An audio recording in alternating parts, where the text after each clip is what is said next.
Gurubhyo Namaha. So we are starting today the 5th chapter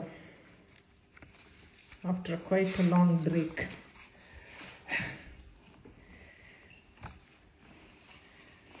Probably we will not be able to finish the exact number or anything. In between it is okay, because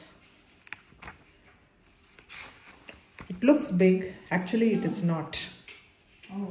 Because what happens, this namastasya, they have counted it as 111.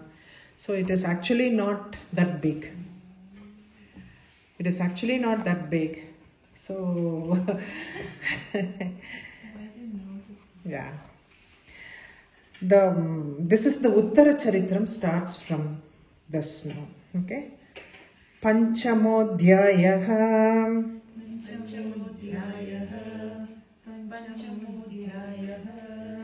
Om Asya Sri Uttara Charitrasya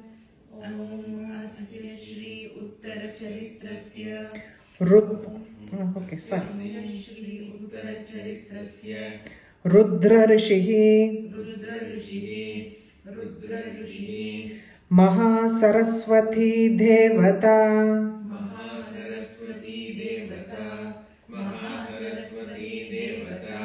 Anushtup Chandaha Bhima Shaktihi Brahmari Bijam Suryas Tattvam Samaveda Swarupam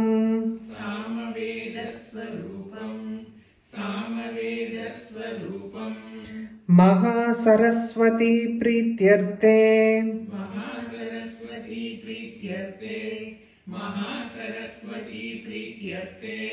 Uttara Charitra Pathe Viniyogaha.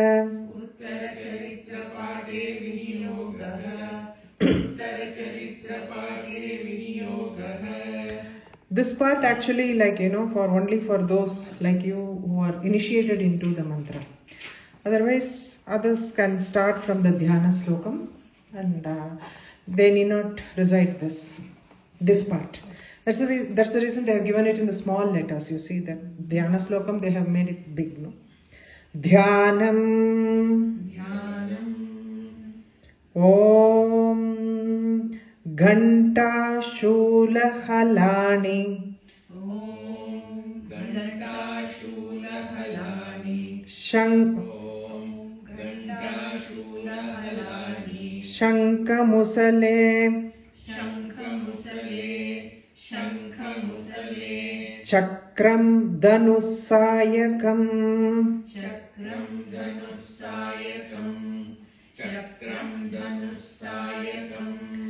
Om Ghanta Shula Halani Shankha Musale Chakram Dhanusayakam Om Ghanta Shulahalani Shankha Musale Chakram Dhanusayakam Hastabjair Datatim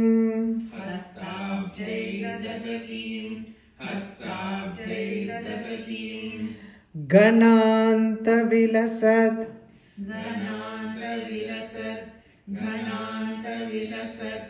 See, the thing is, Sandhi grammar comes here. You have to see it.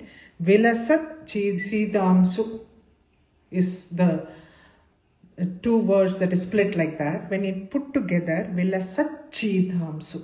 Okay? Gananta vilasat.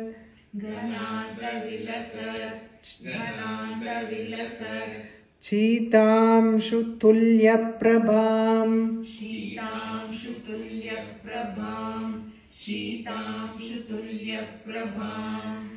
Hastabjair dadatim gananta vilasat.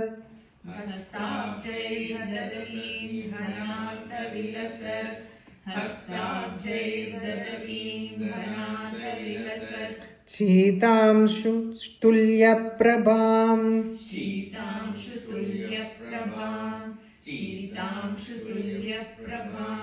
Hastabjair dadatim gananta vilasat. Chitamshu tulya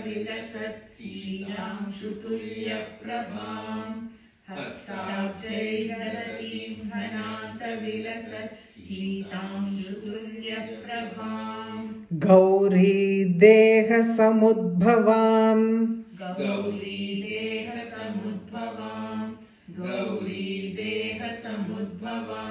Trijagadam adhara bhutam.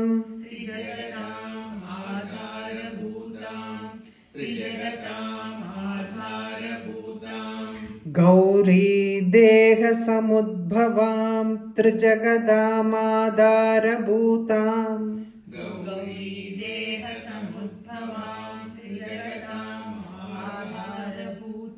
Bhutam Mahapurvamatra Saraswatim.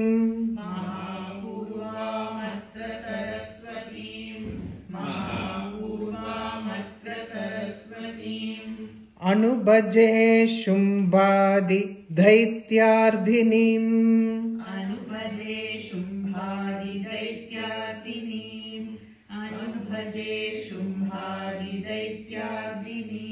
Mahapurvamatra Saraswatim Anubhaje Shumbhadi Daityardhinim.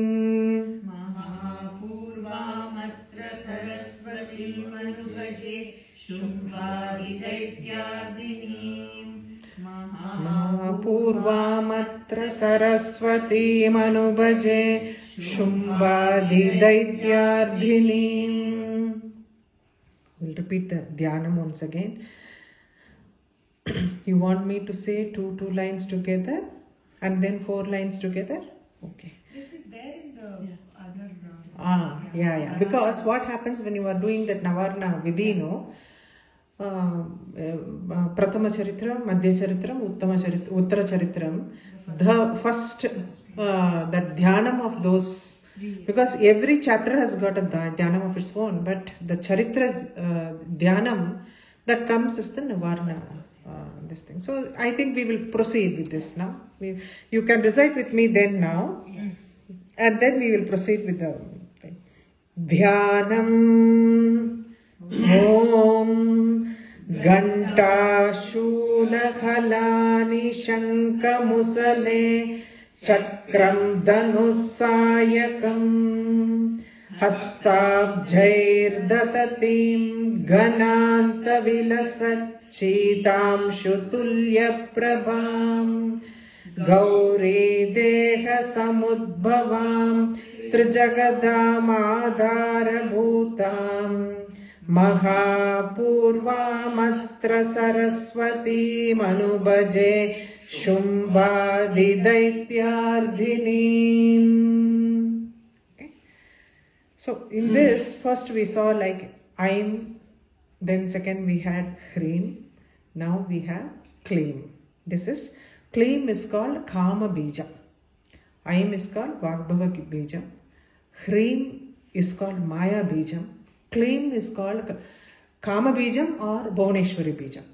It is called both, this particular Bijam can be mentioned as, because Bhuvaneshwari, Mata Bhuvaneshwari herself is the form of, she is the Icha Rupini, form of desire. Bhuvaneshwari, because she is the one who creates the Brahman. Without that desire to create, then nothing will be there. So she is the Ishwari of this Bhuvanam. So Prapancham. She is the Ishwari of this Prapancham. She is called Bhuvaneshwari. So this Klaim Bijam is called as Kama Bijam or Bhuvaneshwari Bijam. Because so many times when you do the Ekadasa Nyasam in this, I mean at later stages you can learn it.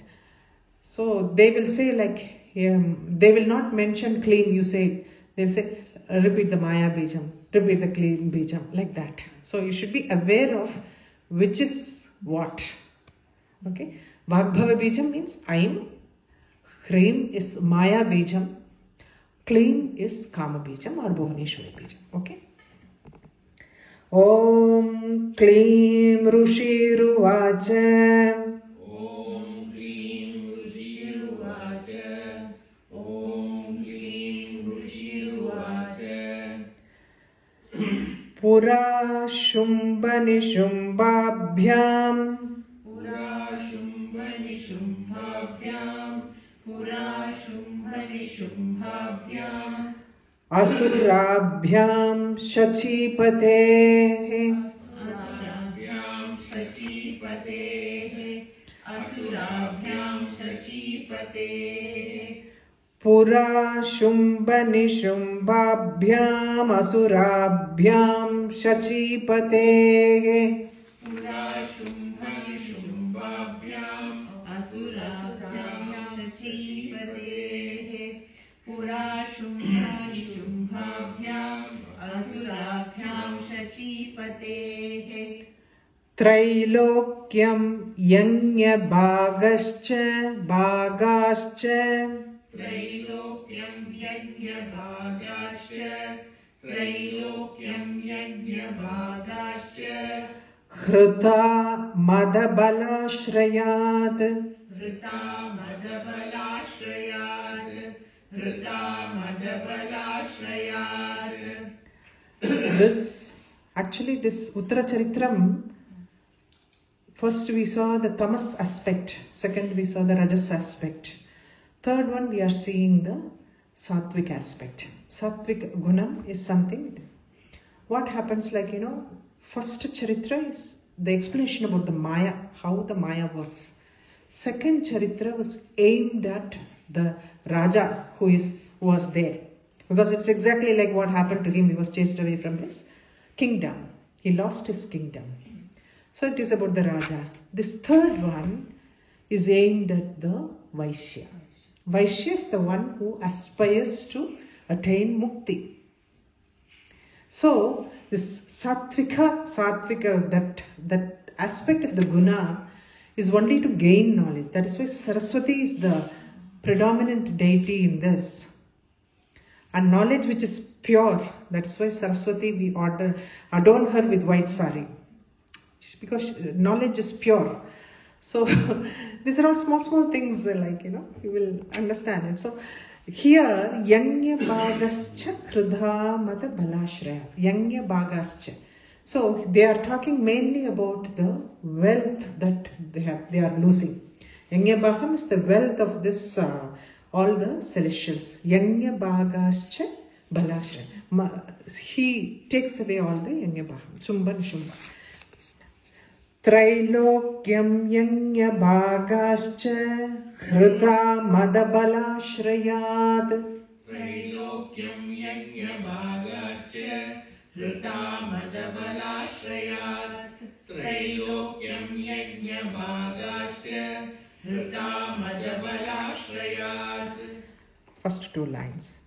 Pura Shumbha Nishumbhabhyam Asurabhyam Shachipatehe.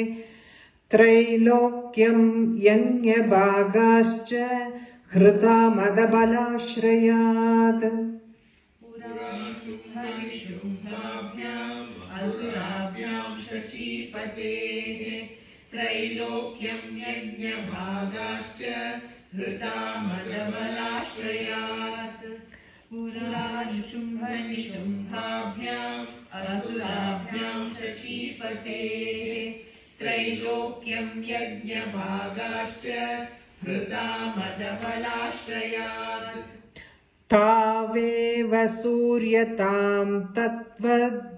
Taveva Suryatam सूर्यतां तद्वत् तावेव सूर्यतां तद्वत् अधिकारं तथैन्दवम् अधिकारं तथैन्दवम् अधिकारं तथैन्दवम् Surya's power and Indavam. Indu means moon. Surya and moon, he takes the power of those two people.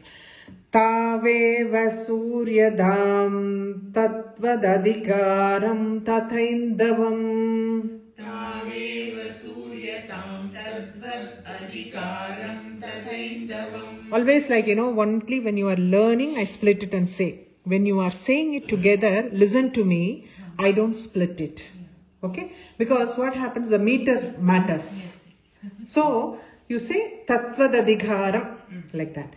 Taveva Suryatam Tadvadadikaram Tathaindavam. Taveva Suryatam Tadvadadikaram Tathaindavam. Taveva Suryatam Tadvadadikaram Tathaindavam. Tatvadadikaram. Tadvadadikaram Tathaindavam. Tadvadadikaram Tathaindavam. Correct. Kaubera Matayamyam cha. Kaubera Matayamyam cha. Kaubera Matayamyam cha. Chakrate Varunasya cha. Chakrate Varunasya cha. Chakrate Varunasya cha. Here they have mentioned Kaubera Kubera. Kubera means wealth. Yamya is Yama. Varuna is the rain god. Varunasya. The three, without the wealth, without the showers, the rains, water, you cannot survive in this world. And they want to overcome death. That is why these three people are mentioned here. Kaubera Matha Yamyam cha Chakrate Varunasya cha. Okay? Chakrate here is Chakra. nature. No. Chakrate here is the power of these three people. Okay? Not chakram, as we say. No, not the cycling. Kaubera Mata Yamyam cha Chakrate Varunasya cha. Kaubera Matayamyam cha Chakrate Varunasya cha. Kaubera Matayamyam cha Chakrate Varunasya cha.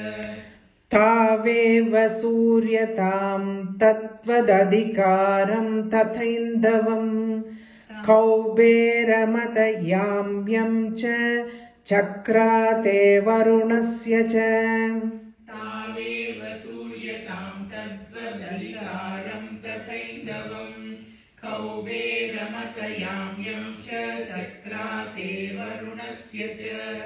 Taveva Suryatam Tadvadadikaram Tathaindavam.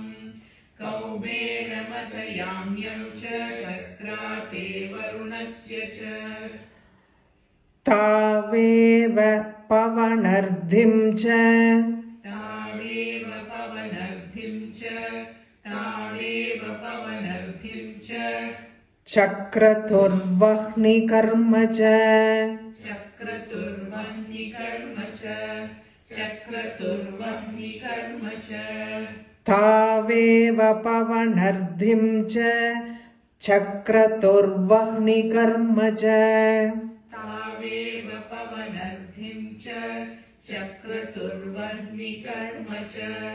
Taveva Pavanardhim cha. Chakraturvahni karma cha. Tato deva vinirdhuta.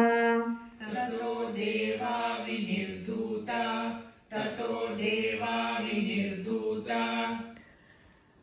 Brashtarajyah parajitah.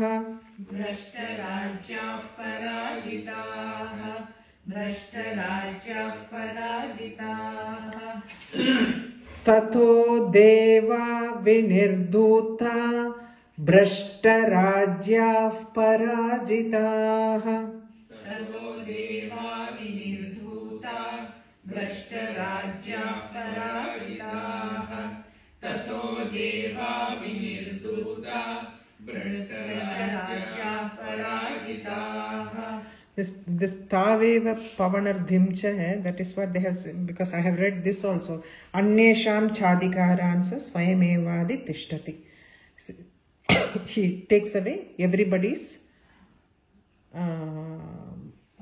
power to him, themselves. Some versions have that, there is nothing wrong. Here they have mentioned Taveva Pavanardhimcha Chakratur Vahnikarmacha Tato Deva Vinirdhuta Prashtarajya Parajitah.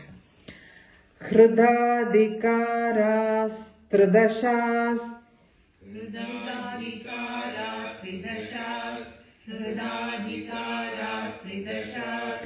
Tabhyam Sarve Nirakrutaha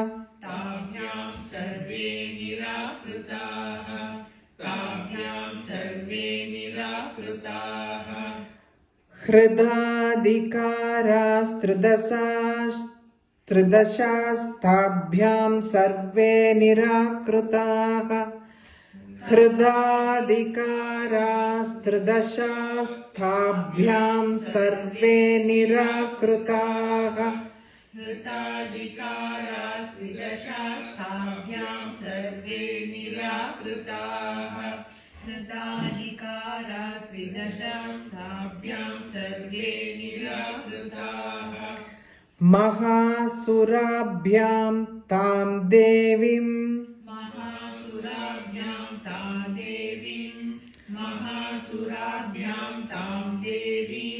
Samsmarantya Parajitam.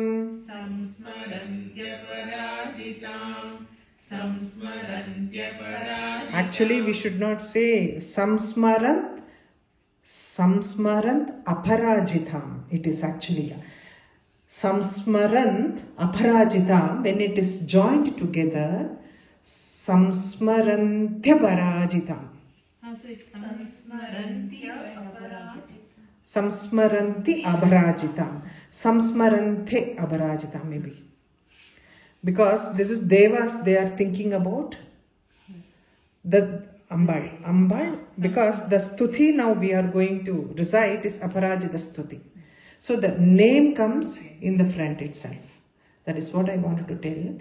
Aparajita Stuti is the, we saw the Brahma Stuti and Shakratya Stuti. And now Abharajita Stuti. She is the one who cannot be defeated. So they remember her because she has given that promise to them. They remember her. Aparajitam, the one who can never be defeated. Samsmaranti. Okay. Samsmaranti Apara. So when we say that Samsmaranti Aparajitam. Okay. Mahasurabhyam tam devim samsmarantya parajitam. Mahasurabhyam tam devim. Don't split it at ya. Samsmarantya, don't say that. Because the meaning will change. Samsmarantya parajitam. Okay? Samsmarantya parajitam. You have to say like that. Don't take a break at here. Then the whole meaning will change. Parajitam it will become. She can be defeated by anybody. Here we are saying she cannot be defeated. Aparajitam. Samsmarat. So listen carefully. Mahasurabhyam tam devim samsmarantya parajitam. Mahasurabhyam tam devim Samsmarantya Parajitam. Mahasurabhyam tam devim Samsmarantya Parajitam. Very good. So these two lines. Hrudadikaras Tridashas Tabhyam Sarve Nirakrutaha Mahasurabhyam Tam Devim Samsmarantya Parajitam. Hrudadikaras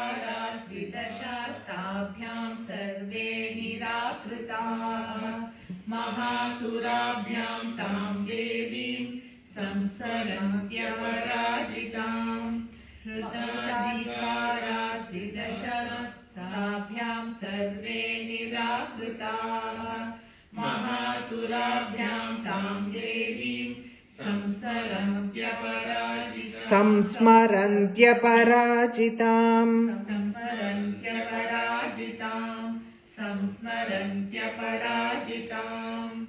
तयास्माकं वरो दत्तो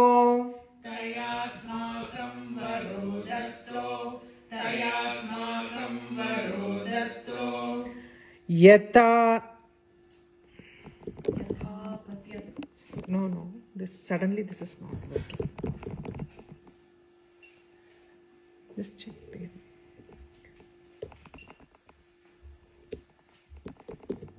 Put it in something else.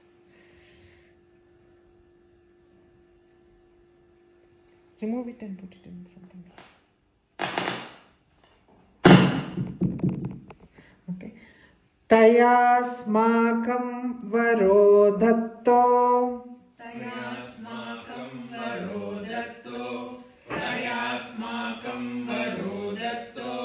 यथा पत्सु स्मृता किलाः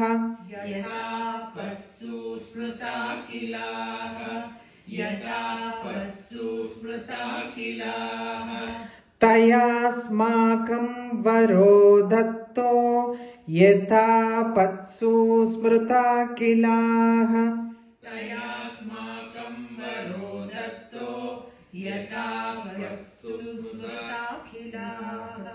यदा पत्सु स्मृता किलाः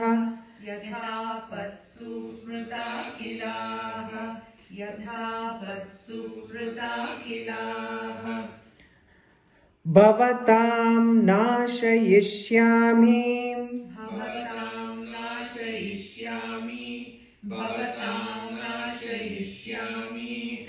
तत्क्षणात् परमापदः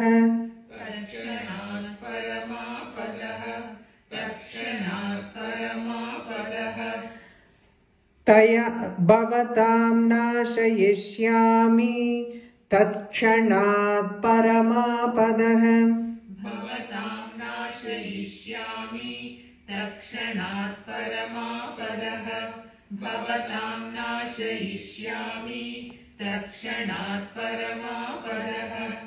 तयास्माकं वरो दत्तो यथा पत्सु स्मृता किलाः भवतां नाशयिष्यामि तत्क्षणात् परमापदः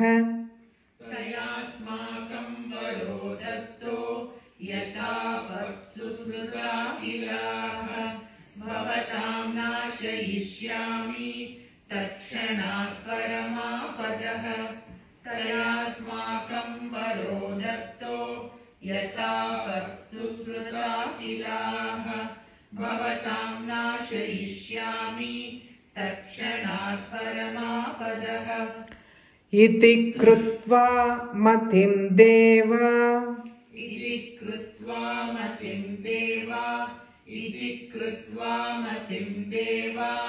हिमवन्तं नगेश्वरम्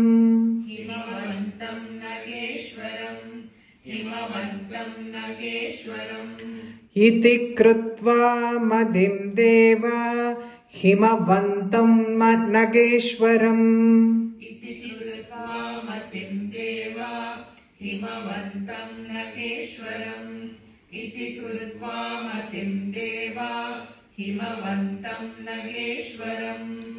जग्मुस्तत्र ततो देवीं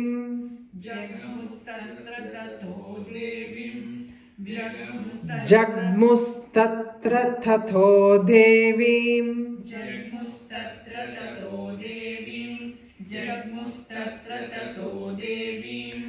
विष्णुमायां प्रतुष्टुः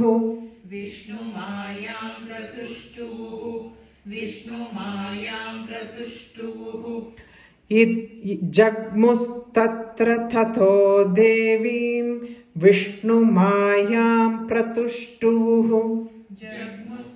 ततो देवीं विष्णुमायां प्रतुष्टुः जग्मुस्तत्र ततो देवीं विष्णुमायां प्रतुष्टुः इति कृत्वा मतिं देवा हिमवन्तं नगेश्वरं जग्मुस्तत्र ततो देवीं विष्णुमायां प्रतुष्टुः इति कृत्वा मतिं देवा हिमवन्तं नगेश्वरं जग्मुस्तत्र ततो देवीं विष्णुमायां प्रतुष्टुः इति कृत्वा मतिं देवा हिमवन्तं नगेश्वरं जग्मुस्तत्र ततो देवीं विष्णुमायां प्रतुष्टुः.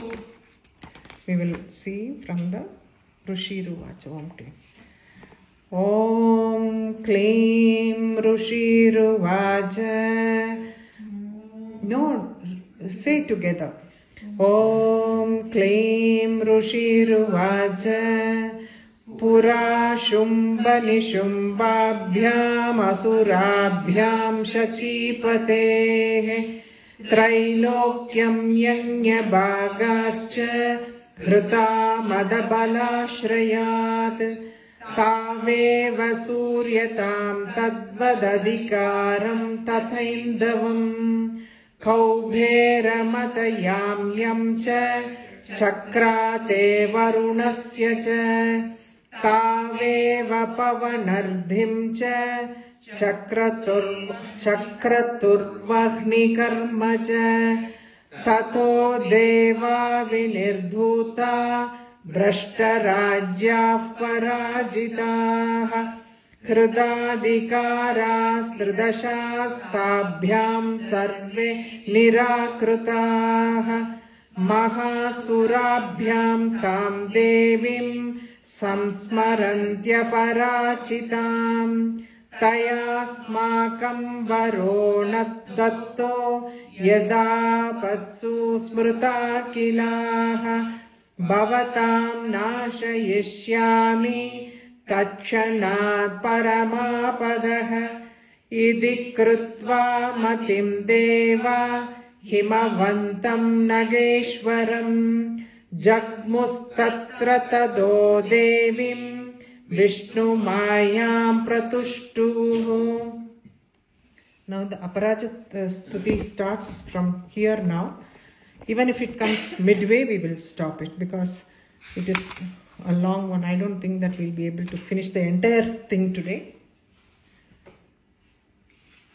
I got another half an hour to go. Deva Uchuhu. Deva Uchuhu.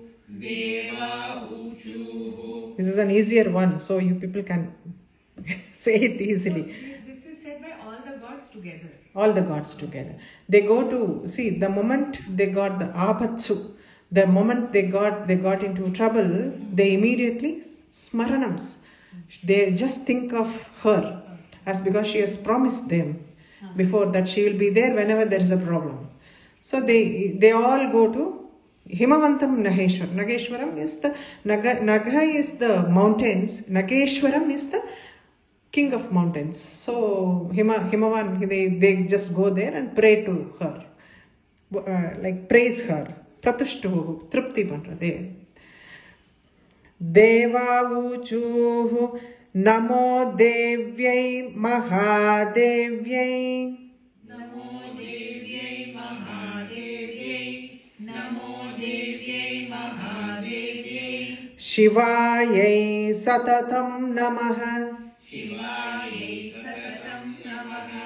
Shivayai Satatam Namaha. Namo Devyai Mahadevyai. Shivayai Satatam Namaha. Namo Devyai Mahadevyai. Shivayai Satatam Namaha. Namo Devyai Mahadevyai. Shivayai Satatam Namaha. Namah Prakrutyai Bhadrayai. Namah Prakrutyai Bhadrayai. Namah Prakrutyai Bhadrayai. Niyatah Pranatasmatham.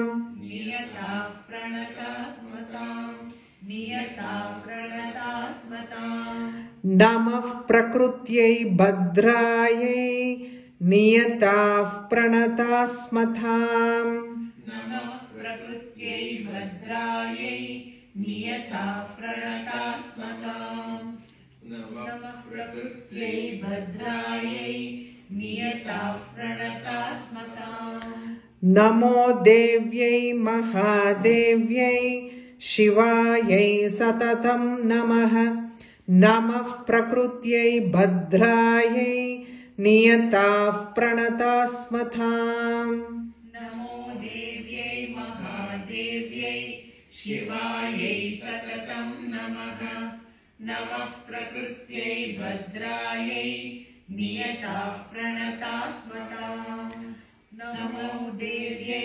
महादेव्यै शिवायै सततं नमः नमः प्रकृत्यै भद्रायै नियताः प्रणतास्मताम् रौद्रायै नमो नित्यायै रौद्रायै नमो नित्यायै रौद्रायै नमो नित्यायै गौर्यै दात्रै नमो नमः गौर्यै धात्रै नमो नमः गौर्यै धात्रै नमो नमः रौद्रायै नमो नित्यायै गौर्यै धात्र्यै नमो नमः रौद्रायै नमो नित्यायै गौर्यै धात्रै नमो नमः रौद्रायै नमो नित्यायै गौर्यै धात्रै नमो नमः ज्योत्सनायै चेन्दुरूपिण्यै ज्योत्सनायै चेन्दुरूपिण्यै ज्योत्सनायै ज्योत्स्नायै चेन्दुरूपिण्यै ज्योत्स्नायै चेन्दुरूपिण्यै ज्योत्स्नायै चेन्दुरूपिण्यै सुखायै सततं नमः सुखायै सततं नमः सुखायै सततं नमः ज्योत्स्नायै चेन्दुरूपिण्यै सुखायै सततं नमः ज्योत्स्नायै चेन्दुरूपिण्यै सुखायै सततं नमः ज्योत्स्नायै चेन्दुरूपिण्यै सुखायै सततं नमः कल्याण्यै प्रणतां वृद्ध्यै कल्याण्यै प्रणतां वृद्ध्यै कल्याण्यै प्रणतां वृद्ध्यै सिद्ध्यै कुर्मो नमो नमः सिद्ध्यै कुर्मो नमो नमः सिद्ध्यै कुर्मो नमो नमः कल्याण्यै प्रणतां वृद्ध्यै सिद्ध्यै कुर्मो नमो नमः कल्याण्यै प्रणतां वृद्ध्यै सिद्ध्यै कुर्मो नमो नमः कल्याण्यै प्रणतां वृद्ध्यै सिद्ध्यै कुर्मो नमो नमः नैऋत्यै भूभृतां लक्ष्म्यै नैऋत्यै भूभृतां लक्ष्म्यै नैऋत्यै भूभृतां भूभृतां ओके नैऋत्यै भूभृतां लक्ष्म्यै नैऋत्यै भूभृतां लक्ष्म्यै नैऋत्यै भूभृतां लक्ष्म्यै सर्वाण्यै ते नमो नमः शर्वाण्यै ते नमो नमः शर्वाण्यै ते नमो नमः नैऋत्यै भूभृतां लक्ष्म्यै शर्वाण्यै ते नमो नमः नैऋत्यै भूभृतां लक्ष्म्यै शर्वाण्यै ते नमो नमः नैऋत्यै भूभृतां लक्ष्म्यै शर्वाण्यै ते नमो नमः कल्याण्यै प्रणतां वृद्ध्यै सिद्ध्यै कुर्मो नमो नमः नैऋत्यै भूभृतां लक्ष्म्यै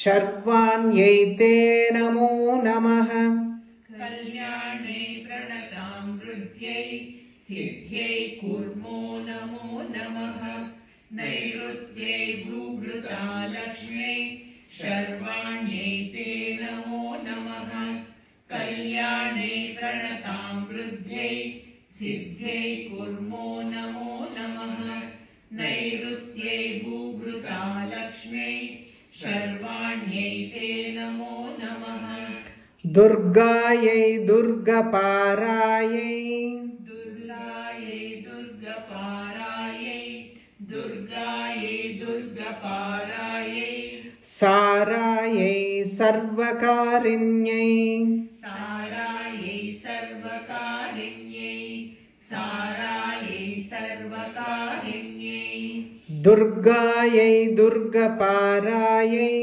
सारायै सर्वकारिण्यै दुर्गायै दुर्गपारायै सारायै सर्वकारिण्यै दुर्गायै दुर्गपारायै सारायै सर्वकारिण्यै ख्यात्यै तथैव कृष्णायै ख्यात्यै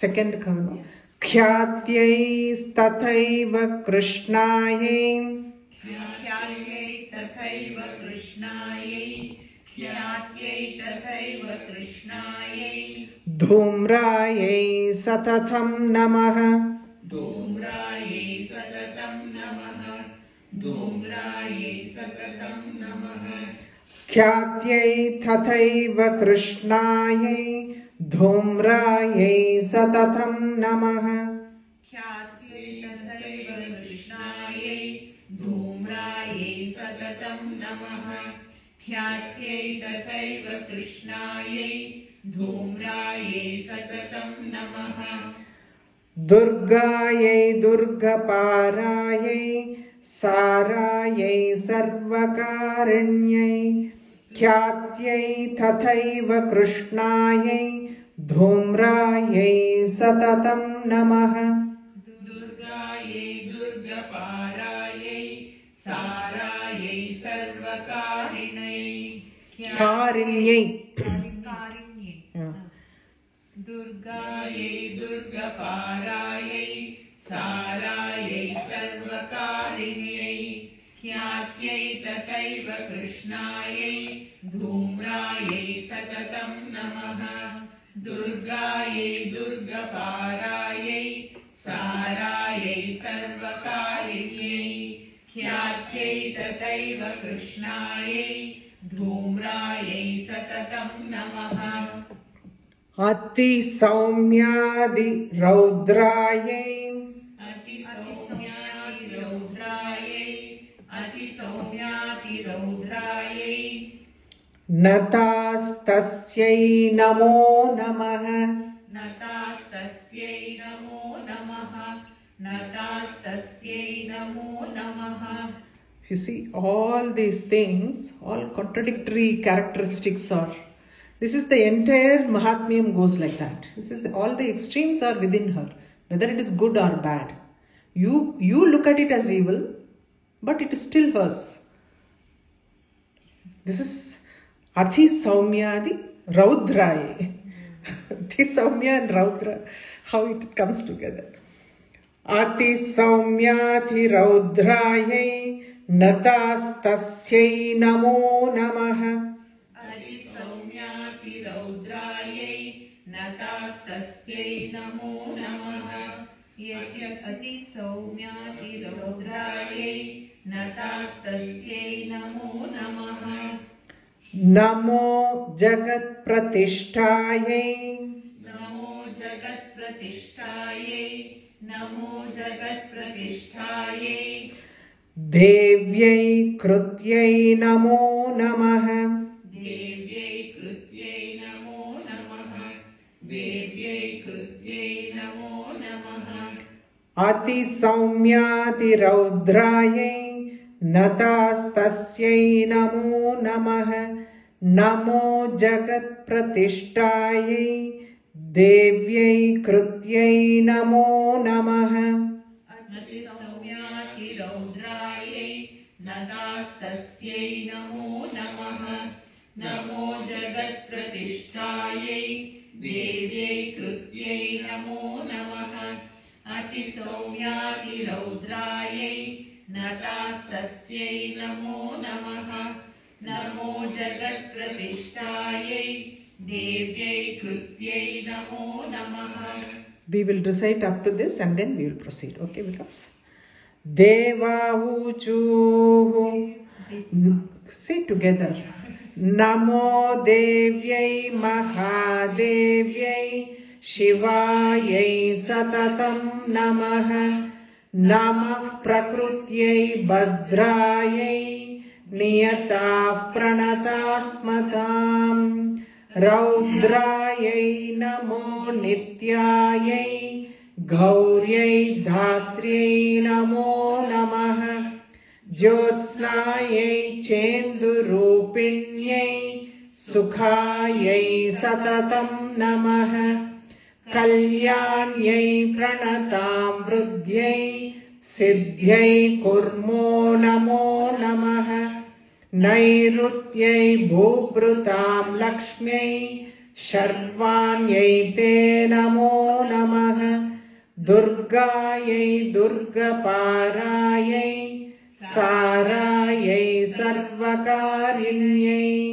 Kyatyai Tathaiva Krishnayai Dhumrayai Satatam Namaha Ati Saumyati Raudrayai Natastasyai Namo Namaha Namo Jagat Pratishtayai Devyai Krutyai Namo Namaha Ya Devi Sarvabhuteshu या देवी सर्वभूतेषु या देवी सर्वभूतेषु Vishnu Mayeti Shabdhita विष्णुमायेति शब्दिता विष्णुमायेति शब्दिता Ya Devi Sarvabhuteshu Vishnu Mayeti Shabdhita या देवी सर्वभूतेषु विष्णुमायेति शब्दिता या देवी सर्वभूतेषु विष्णुमायेति शब्दिता Namastasयै Namastasयै Namastasयै Namo Namaha नमस्तस्यै नमस्तस्यै नमस्तस्यै नमो नमः नमस्तस्यै नमस्तस्यै नमस्तस्यै नमो नमः. From now on till this Aparajita Stuti gets over, we will tell the first line, split it, and then you can recite the next line on your own because this is the repetition. Okay, so Ya Devi Sarva Bhuteshu Vishnu Mayeti Shabdhita Namastasyai Namastasyai Namastasyai Namo Namaha या देवी सर्वभूतेषु विष्णुमायेति शब्दिता नमस्तस्यै नमस्तस्यै नमस्तस्यै नमो नमः या देवी सर्वभूतेषु विष्णुमायेति शब्दिता नमस्तस्यै नमस्तस्यै नमस्तस्यै नमो नमः Ya Devi Sarva Bhuteshu या देवी सर्वभूतेषु या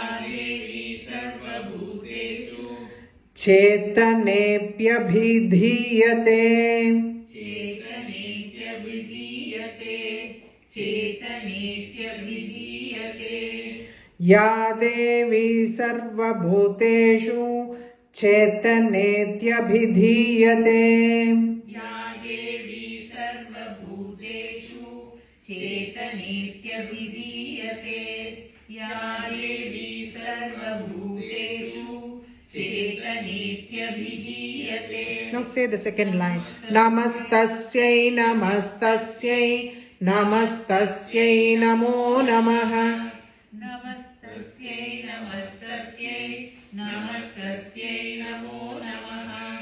Ya Devi, you want me to repeat it or let us go to the next line, okay? Ya Devi Sarva Bhuteshu Buddhi Rupena Samstita.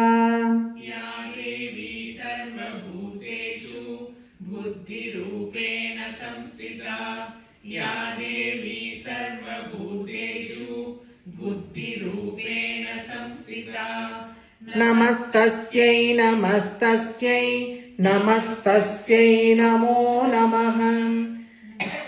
Ya Devi Sarva Bhuteshu Nidra Rupena Samstita. या देवी सर्वभूतेषु निद्रारूपेण संस्थिता या देवी सर्वभूतेषु निद्रारूपेण संस्थिता Namastasयै Namastasयै Namastasयै Namo Namaha. Ya Devi Sarva Bhuteshu Kshudha Rupena Samstita. या देवी सर्वभूतेषु क्षुधारूपेण संस्थिता या देवी सर्वभूतेषु क्षुधारूपेण संस्थिता Namastasयै Namastasयै Namastasयै Namo Namaha.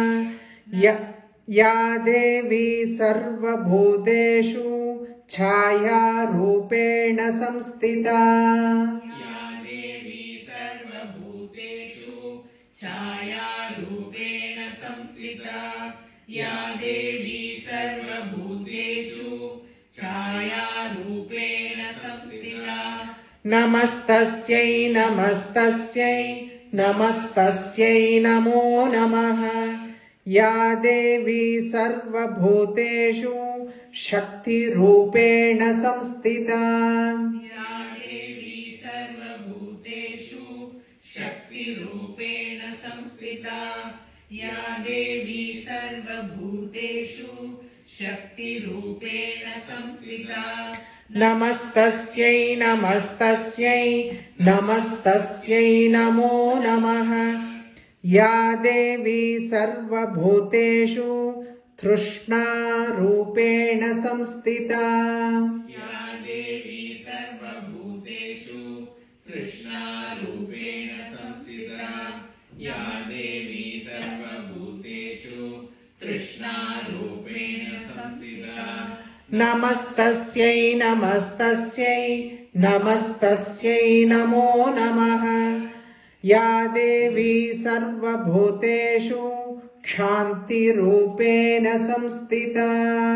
या देवी सर्वभूतेषु शान्तिरूपेण संस्थिता या देवी सर्वभूतेषु शान्तिरूपेण संस्थिता Namastasयै Namastasयै Namastasयै Namo Namaha.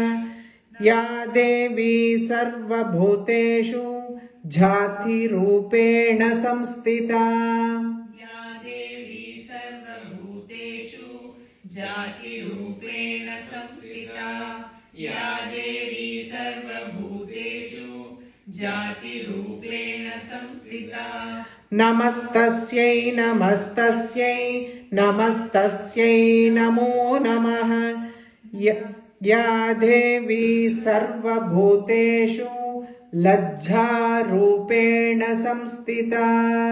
या देवी सर्वभूतेषु लज्जारूपेण संस्थिता या देवी सर्वभूतेषु लज्जारूपेण संस्थिता Namastasयै Namastasयै Namastasयै Namo Namaha. Ya Devi Sarva Bhuteshu Shanti Rupena Samstita. या देवी सर्वभूतेषु शान्तिरूपेण संस्थिता या देवी सर्वभूतेषु शान्तिरूपेण संस्थिता Namastasयै Namastasयै Namastasयै Namo Namaha. We will stop with this, so we will recite it once because I know this will be halfway through, but it is fine. So just mark it, no? That 49, no? 49, mark it like that. So we will see the Deva Uchu first and then whatever we learnt once. Deva Uchu Namo. No, we have to recite from the Ya Devi Sarvabhuteshu. Ya Devi Sarvabhuteshu Vishnu Mayeti Shabdhita Namastasyai Namastasyai Namastasyai Namo Namaha. Ya Devi Sarvabhuteshu Chetanepya Vidhiyate Namastasyai Namastasyai Namastasyai Namo Namaha. Ya Devi Sarvabhuteshu Buddhirupena Samstita Namastasyai Namastasyai Namastasyai Namo Namaha. Ya Devi Sarvabhuteshu Nidrarupena Samstita Namastasyai Namastasyai Namastasyai Namo Namaha. Ya Devi Sarvabhuteshu Kshudarupena Samstita Namastasyai Namastasyai Namastasyai Namo Namaha. Ya Devi Sarvabhuteshu Chayarupena Samstita Namastasyai Namastasyai Namastasyai Namo Namaha. Ya Devi Sarvabhuteshu Shaktirupena Samstita Namastasyai Namastasyai Namastasyai Namo Namaha. Ya Devi Sarvabhuteshu Trishna-rupena Samstita Namastasyai Namastasyai Namastasyai Namo Namaha. Ya Devi Sarvabhuteshu Shanti-rupena Samstita Namastasyai Namastasyai Namastasyai Namo Namaha. Ya Devi Sarvabhuteshu Jati-rupena Samstita Namastasyai Namastasyai Namastasyai Namo Namaha. Ya Devi Sarvabhuteshu Lajja-rupena Samstita Namastasyai Namastasyai Namastasyai Namo Namaha. Ya Devi Sarvabhuteshu Shanti-rupena Samstita Namastasyai Namastasyai Namastasyai Namo Namaha. From the Dhyana Slokam, the entire thing we will recite once.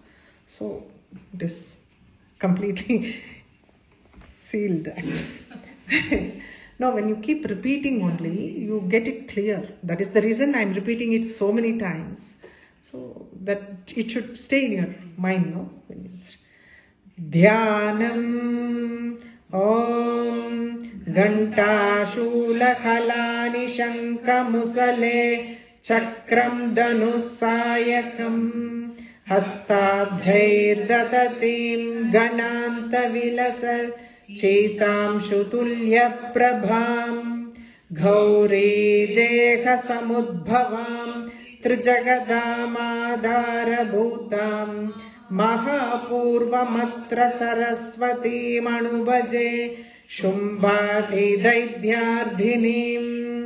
Om Kleem Rushiruvacha Pura Shumba Nishumbabhyam.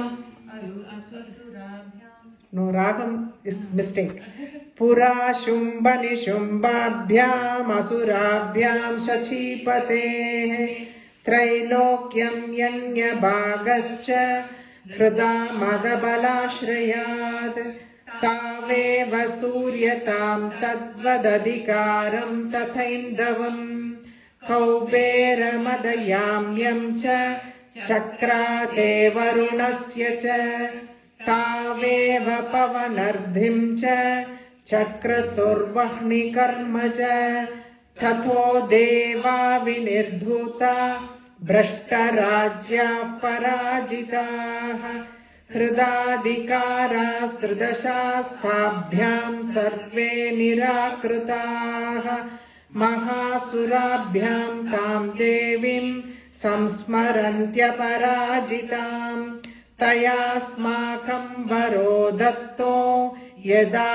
वत्सु स्मृता किलाः भवतां नाशयिष्यामि तत्क्षणात् परमावदः इति कृत्वा मतिं देवा हिमवन्तं नगेश्वरम् जग्मुस्तत्र ततो देवीं विष्णुमायां प्रतुष्टुः देवावूचुः नमो देव्यै महादेव्यै शिवायै सततं नमः नमः प्रकृत्यै भद्रायै नियताः प्रणतास्मताम् रौद्रायै नमो नित्यायै गौर्यै धात्र्यै नमो नमः ज्योत्स्नायै चेन्दुरूपिण्यै सुखायै सततं नमः कल्याण्यै प्रणतां वृद्ध्यै सिद्ध्यै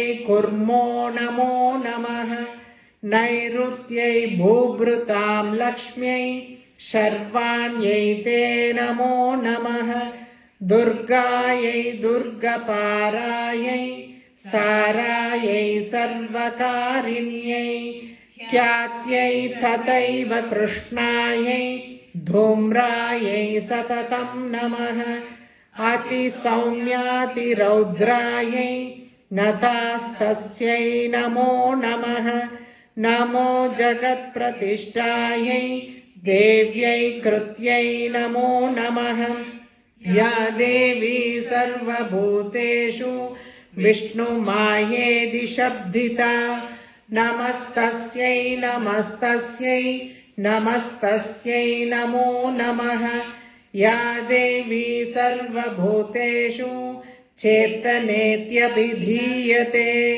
नमस्तस्यै नमस्तस्यै नमस्तस्यै नमो नमः या देवी सर्वभूतेषु बुद्धिरूपेण संस्थिता नमस्तस्यै नमस्तस्यै नमस्तस्यै नमो नमः या देवी सर्वभूतेषु निद्रारूपेण संस्थिता नमस्तस्यै नमस्तस्यै नमस्तस्यै नमो नमः या देवी सर्वभूतेषु क्षुधारूपेण संस्थिता नमस्तस्यै नमस्तस्यै नमस्तस्यै नमो नमः या देवी सर्वभूतेषु छायारूपेण संस्थिता नमस्तस्यै नमस्तस्यै नमस्तस्यै नमो नमः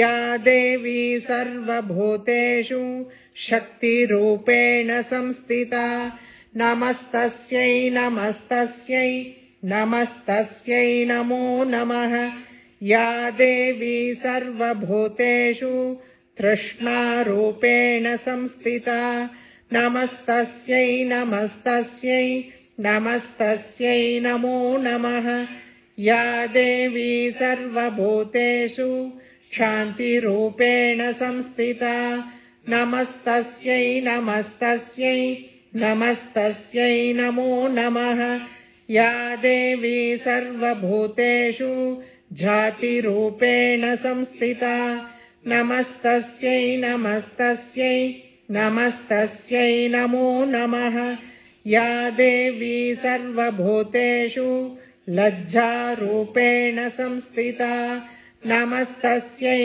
नमस्तस्यै नमस्तस्यै नमो नमः या देवी सर्वभूतेषु शान्तिरूपेण संस्थिता नमस्तस्यै नमस्तस्यै नमस्तस्यै नमो नमः. So many times these are all like, we all see one characteristics of her. The way, the order in which it has come, it is amazing how they have put it. I will explain to you on Thursday. Like, they have not just randomly put everything. One is always connected with the other. That's the beauty of this Aparajita Stuti. When every Stuti has its own beauty, Aparajita Stuti also has, though it looks easy, There's so much behind it. Anyhow, Gurubhyo Namaha.